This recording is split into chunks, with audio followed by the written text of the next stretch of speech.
Welcome back, my beautiful flock. I hope you guys are being good to each other and you are being safe. Today we're going to be doing something very special, and if you haven't guessed it already, it's going to involve bees. Now, the other night I was sitting on my couch and a bee happened to fly by my window. Now, I'm not a big fan of bees, and I had a random thought. Don't ask me how I got to this thought. It doesn't make sense even if I tried to explain it. But the thought that popped into my head is, how many bees would it take to kill a person? Now, I know that's extremely morbid, and I know it could be as low as 1 if you're allergic to them, but I'm talking like an average healthy person. And that kind of reminded me of the Minecraft update, which was dedicated just to bees. And then it kind of got me wondering, how many bees would it take to crash a Minecraft server? Well, guys, we're going to answer both of those questions in today's video with the help of one of my very good friends who is a professional beekeeper. I'm sure you guys have seen him all over the place. He's one of the biggest names in the bee community. My good friend, Mr. Seymour Bobis.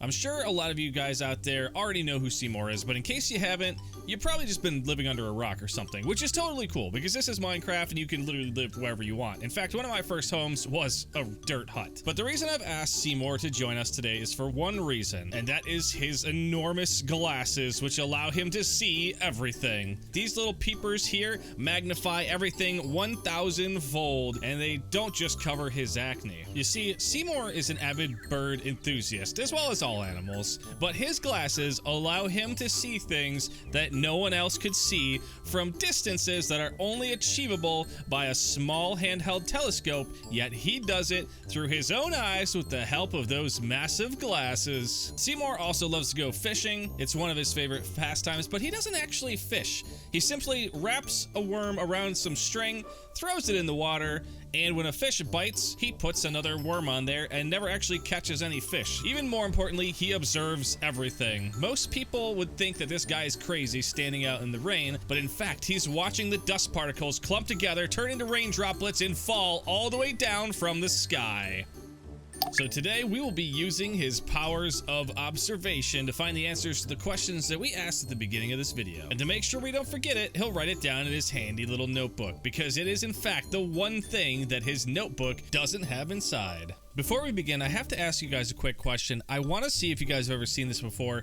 It happens to me on my laptop only, but anytime I play Minecraft 1.13 or higher, I get these weird lines. So if you've ever seen this, please leave me a comment below saying either yes, I've seen this, or no, I've never seen that before, just so I know if it's a big issue or if it's just something on my end. And while you're leaving a comment, consider subscribing. I would say most of my viewers don't actually subscribe, so if you do like my videos, drop a quick subscription. It means a lot to me. And if you like this video, honestly, just give it a thumbs up. It doesn't cost you anything other than a couple seconds of time, and it really means a lot to me. So thank you guys so much for the support. Step number 1, find yourself a beehive. Seymour has luckily used his 2020 vision to find this beehive from a few miles out, and we finally reached the spot. You can see a few bees floating around gathering some pollen from nearby flowers, and eventually they will turn that pollen into nothing other than golden, delicious, sweet honey, the liquid gold of the animal community. In fact, it's one of my favorite things, and I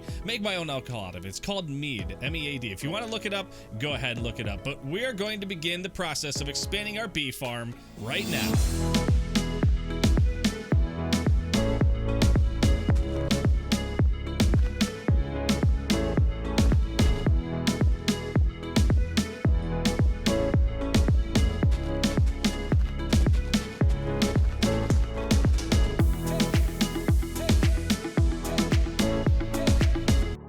While you guys were messing around with that montage, Mr. Seymour Bobis has been dripping in literal tons of golden, delicious honey. I mean, just look at it flow out of this overly stuffed honeycomb. Guys, inside of this little box above his head right now is some of the most delicious stuff known to all of Minecraft and mankind. But that's not why we're here. We're not here to harvest this golden stuff. Well, I mean, technically we are. We do need to harvest this stuff so we can make our own bee boxes and drink a little bit, of course. course, with some of our tea and honey. I mean, why would you not? What we need to do now is we need to make our bee dome, and I'm going to call it a bee dome because I'm not going to call it a bee cage because bees don't like to be caged. But our bee dome is going to be converted into a structure, but we need to harvest the honey first of all. So let's go ahead and make ourselves a little campfire. And no, Seymour, that's not how you make a campfire, but no. There you go, buddy. Much better. Now you're cooking with fire.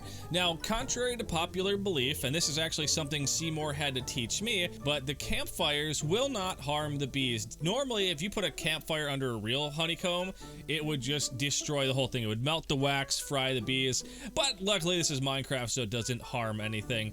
Other than that, we need to now make ourselves some trapdoors because bees are inherently stupid.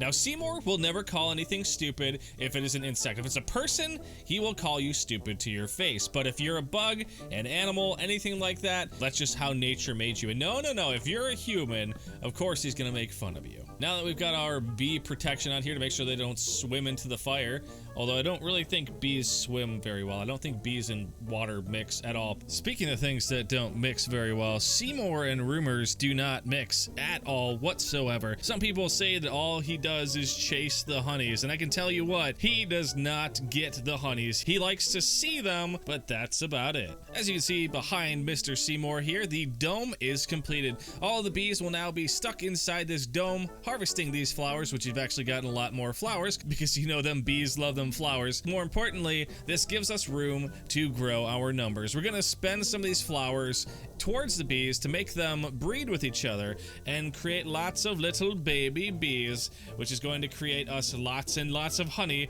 which will create us more and more bees. So I think our goal now is to see how many bees we can get inside this dome before things start to lag too badly that we have to call it quits. Mr. Bobies has been very, very busy, guys, not just planting and straightening up the flowers, but building a mass bee factory. Behind me are some of the smoke boxes that are filling the bees' lungs with beautiful freaking bee baby making juice, and more importantly, the golden honey. That's right, guys, this entire video has been about containing the bees to create ourselves a mass honey emporium.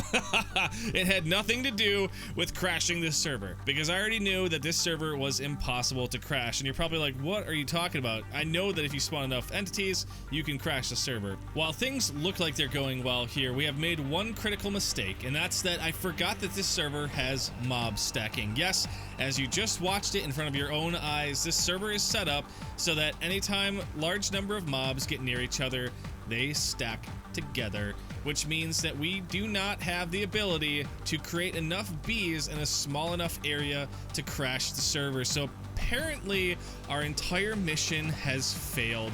But don't worry, guys. Mr. Seymour here got a call from an old friend of mine, Mr. Ick Rassley, and he told him that you are not allowed to let anybody down. Here's a few tips, and guys, it is a beautiful tip. Let's go on to Ick Rassley's plan. Come on, Seymour. Once again, the day was saved by the quick thinking from Mr. Ick Rassley. We are in a brand new single-player world in Minecraft, and yes, I did clear out a little area and left the floating tops of the trees, which I know a lot of people hate. For whatever reason, people hate when you leave the tops of trees, and not gonna lie, I'm kind of one of them. But what we're gonna do is we're going to give ourselves a command block, and we're gonna set up a special command that will start sending in the swarms of bees. And once we get enough bees, I'm going to go into survival game mode and I'm going to punch them. Since Seymour didn't really help us out with the challenge, in fact, I'd say he failed it pretty miserably, he's going to be our guinea pig to see what happens when you fight over 1,000 bees. As you can see in the top left, there is on the 5th line down, it says E:, and that is the number of entities in that area. So every time a bee spawns, that number goes up, and you can see right now we are well over 500 bees, 500 entities total. They could be bees, could be other stuff, and now we're up to 600, 700. I mean, they're basically spawning over and over and over again, and it will do that until the server basically crashes. So what I'm going to do is turn down some of these things, turn off entity cramming to make sure that they don't die if there's too many of them in the same spot, obviously, because they all spawn from the command block here. I can't even get close enough to touch it or anything. It's literally just going on forever. So we're gonna wait a little bit, and once we're ready, and I'm actually feeling a little nervous right now because we are officially over 1,000 bees. We're actually over 1,100 bees, but here we go. We are in survival mode, and oh yeah, these bees are angry.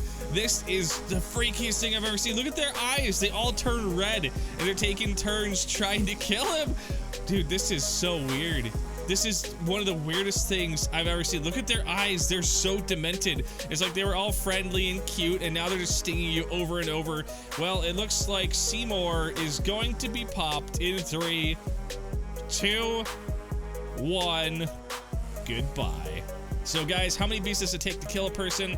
I believe Seymour just helped us figure that out, and it looks like somewhere between 1,200 and 1,300 bees. But now on to part 2.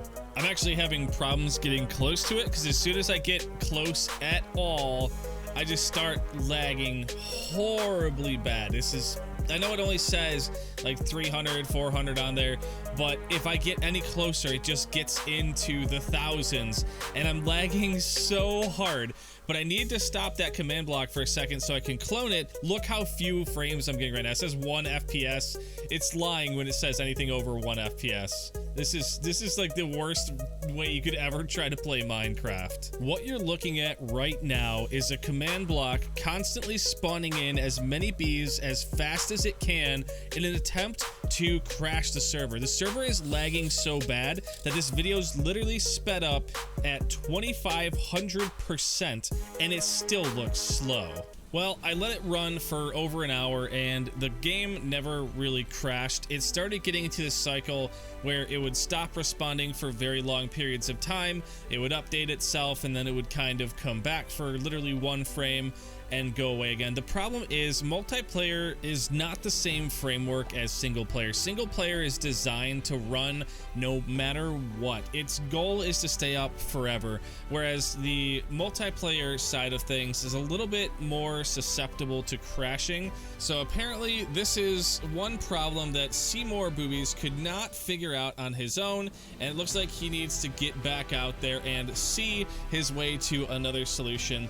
If you guys had fun today, don't forget, drop a like on this video. It literally takes 2 seconds, and while you're there, click the subscribe button. It sounds like a lot of YouTubers have the same problem where a lot of people watch their videos and nobody subscribes. It doesn't cost anything other than a few seconds of your time, so click on it. If you have any tips for us, leave it in the comments below. And thank you guys so much for all the support. Hopefully you have an amazing day, and I'll see you guys in the next Minecraft video. Thank you so much for watching.